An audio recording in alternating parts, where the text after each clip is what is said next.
suis Cédric, donc effectivement je suis rédacteur web plus dans le domaine du portage salarial pour l'instant. Et j'ai également une deuxième activité de création de sites web. Mais mon activité principale, on va dire, c'est la rédaction web. Voilà, donc en rédaction web, en fait, je vais vous donner quelques petites astuces pour que vos titres d'articles soient un peu percutants. Donc justement, c'est de faire des titres qui ne soient pas bateaux. Hein, donc essayez d'utiliser par exemple des titres avec des chiffres, des données chiffrées. Ça peut être 3 astuces pour, 5 conseils. Voilà, donc ça marche très bien. Ces petites astuces-là. Second conseil, c'est d'utiliser les listes à puces.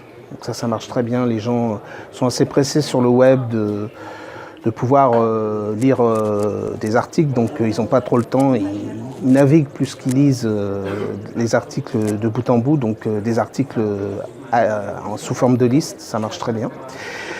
Alors, autre astuce, dans vos articles, ce qui marche très bien aussi, c'est d'utiliser la provocation, de faire des titres un peu choc.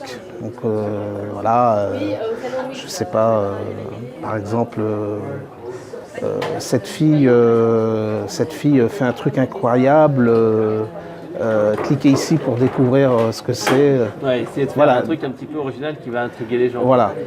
Genre le truc que je déteste chez tel bidule, j'en ai marre de parler ceci, enfin des trucs qui vont être un petit peu dans l'émotion, où on va véritablement intriguer le lecteur. Quoi. Voilà, tout à fait. Donc ça marche bien, la provoque. D'ailleurs, on l'a vu récemment à la télévision avec la polémique d'Absatoussi avec Zemmour. Hein, ça a fait pas mal de buzz parce que tout de suite les gens, dès qu'il y a un sujet polémique, ça les interpelle, quoi.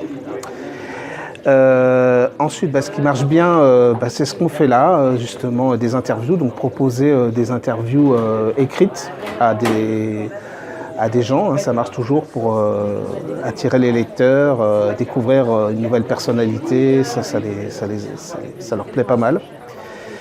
Voilà, après vous pouvez... alors ce qui est bien aussi, c'est de ne pas faire des articles trop pavés, quoi.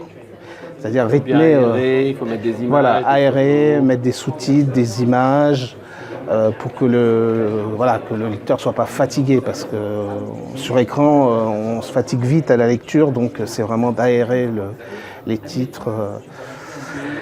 Voilà, et puis une autre technique que vous pouvez utiliser aussi, c'est la technique de la pyramide inversée. Donc la pyramide inversée, c'est quoi ? C'est juste de mettre les infos essentielles, en fait, les infos clés au début, et puis terminer par les détails. Ouais, on commence par une petite accroche, expliquer ce qu'on va apprendre dans l'article, éventuellement un petit sommaire et pourquoi c'est intéressant de le lire. Ensuite, on fait la première partie avec un cheminement. Et en fait, on continue sur le détail et on rentre vraiment dans le détail. Voilà. Et l'appel à l'action à la fin. Voilà, tout à fait. Pas oublier l'appel à l'action, ça marche très bien. Alors moi, ce que je fais également dans mes articles, c'est que souvent, je mets également une question à la fin de l'article pour inciter les gens à réagir, à nourrir le débat. Qu'est-ce que vous en pensez, etc. Voilà.